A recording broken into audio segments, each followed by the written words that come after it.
Lyft is changing the 70/30 guarantee, they're changing the fee structure, and they're changing the payment time. Let's talk about these.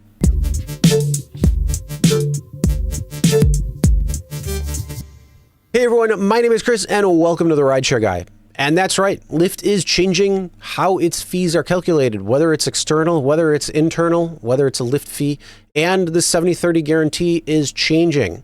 So let's go over what the changes are. Let's go over what I think of these changes. And then of course, I want to hear what your thoughts are. Lyft just recently announced this on their blog. So if you want to check it out, I'll leave a link in the description below. It goes over all of the changes, why they're making these changes, and a lot of FAQ questions.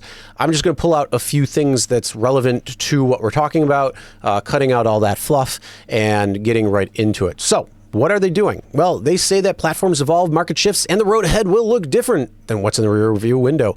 As we look to the future of rideshare, we want to lead the industry by giving drivers clarity on what they earn and certainty about what Lyft keeps from rides to run the platform.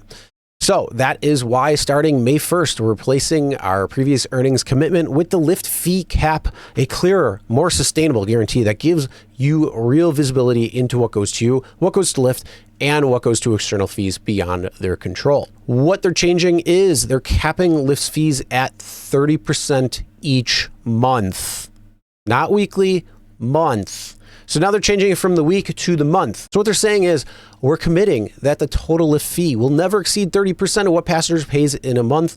The Lyft fee will continue to include key essentials like safety tech and driver support as before. Now it will also include all rider transaction payment fees, including credit card processing. So that's actually something that they are additionally adding to the Lyft fee is credit card processing fees. So now you're wondering, are they in external fees? Are they in internal fees? I know. It's being included into the Lyft fee itself. So it says the 30% cap is a ceiling, not a target. On average, our fee is around 14%, and we expect that to remain true. While several factors like demand, rider type can affect the Lyft fee per ride, you'll automatically be made whole when the month ends if we exceed the new cap. The only change that's happening there, well, two changes, is the external fees from the credit card processing is going to the internal fee, and also they're changing from week to month. But my question to you is, they say that 14% is their normal average take rate. But the question is, are you receiving a top off? And if you are, how often? Put it in the comments and let us know. Then they go on to say, we're simplifying what you see deducted. External fees are required costs set by outside parties beyond the control, so we're making them clearer. This category is going to include only 3 items: insurance, your commercial insurance, taxes, which is the sales tax for the government, and government fees like airport charges and different city fees. So everything else, payment transaction and credit card processing, safety tech, driver support, platform operations, is now covered by Lyft's fee. One line, one cap, 30% at most. Now, you might be asking, what does this mean for my earnings? And Lyft does put that in there. So they say if you rarely receive earnings commitment adjustments, you likely won't see major changes. If the Lyft fee totals 30% of passenger payments in any given month, you'll automatically receive an adjustment after the month ends. If you regularly receive adjustments, the new monthly calculation works differently. Some drivers may see differences in earning adjustments amounts over time. All drivers will see a simpler, more transparent breakdown of where their passenger payments go each month, plus the 30% Lyft fee cap gives you your earnings added protection. And then I'm going to go pull out a question from their FAQ. Again, check out their whole blog because there's a bunch of questions. And if you have some, they might have it in there answered for you. I'm just going to pull out the one because that's really all we need to know. Why are they making this change from 30% being weekly to monthly?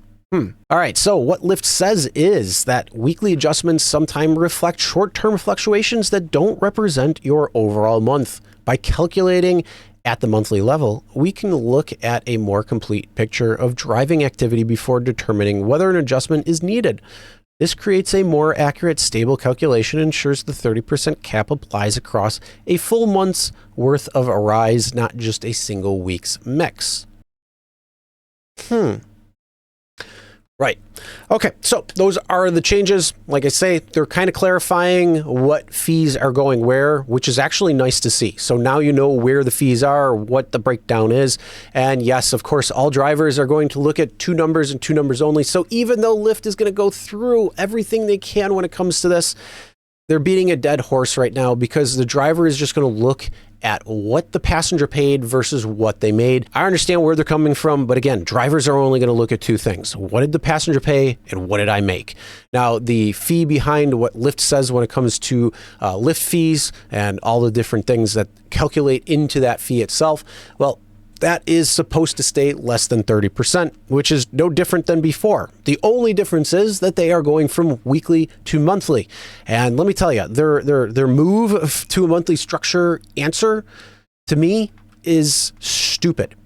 Why? Because we know, yes, there are fluctuations, but there's fluctuations in any given week. And, you know, if you just drive and you don't use Express Pay or anything like that, what happens? You get paid in the week. You know, your earnings start at 4 a.m. and go through the whole week. And then you're paid out a few days later for the entire week if you don't take Express Pay at all. And so what does that mean? Well, the week is closed out. Why would they have to go month to month? Is it because maybe one week there's no bonuses, so they hit 36%, and then they're going to have bonuses and promotions going on the following week, and now you're at 10%, and then you take that average and, you know, it's below that 30% cap? I think that's part of the reason. I think they're going to be able to finagle the numbers a little bit more, so then they don't have to necessarily pay that cap. They're like, oh, sorry, you hit 29.6%. So you don't have to pay you. That's, I mean, probably. We've seen how the algorithm can work to change numbers on the fly to make it the goal that they want. So why would they do this any different? And it's easier for them to do it over a month versus a week. So there's a lot of different things that can go into it. I think it should stay a week. I like the original things where they're making the changes and fees more clear. That's nice. At least we know where certain things are going. And then when it comes down to this week to month, I think that's just crap. But one of my biggest concerns when it comes down to it is we've seen the external fee and the Lyft fee change. We've seen it change after the ride ends, you know, maybe an hour after the ride ends and is complete from what it was after the ride actually completed. We've also seen it 24 hours out change, and we've seen it beyond that change. So we've seen it change for one ride multiple times when it comes to the Lyft fee and the external fee, where it will change to finagle those numbers to fit the 70-30 better. So what is the problem here? Well, they could finagle the numbers a lot more, and then you trying to track from the first of the month all the way to the end of the month for all the rides that you have given to see, are they finagling those numbers when it comes to external fees and Lyft fees? Well, that could be a real big problem too, making it harder for people to pay attention to that. But we've seen where they have changed those numbers, and that will definitely have an impact on the 70-30. Is it as transparent as what Lyft wants to make it seem? Well, if they're changing numbers like that arbitrarily after the fact as well, no. That's not any more transparent. I want to know, what are your thoughts? So let me know in the comments below. Do you like how they have the change when it comes to what the fees are, that it's spit out, calculated for you, and let you know specifically where things are going? Do you like this change from week to month? And also, are you already getting the 70-30 top off, and how frequently? So let us know in the comments below. And if you are one of those drivers that are driving on Uber and say, oh my God, I got to get that 5% Uber Pro perk, check out this video where I go over why you may not want to actually do that, why it may not be worth it, and Uber's own fine print. And we'll see you in the next one.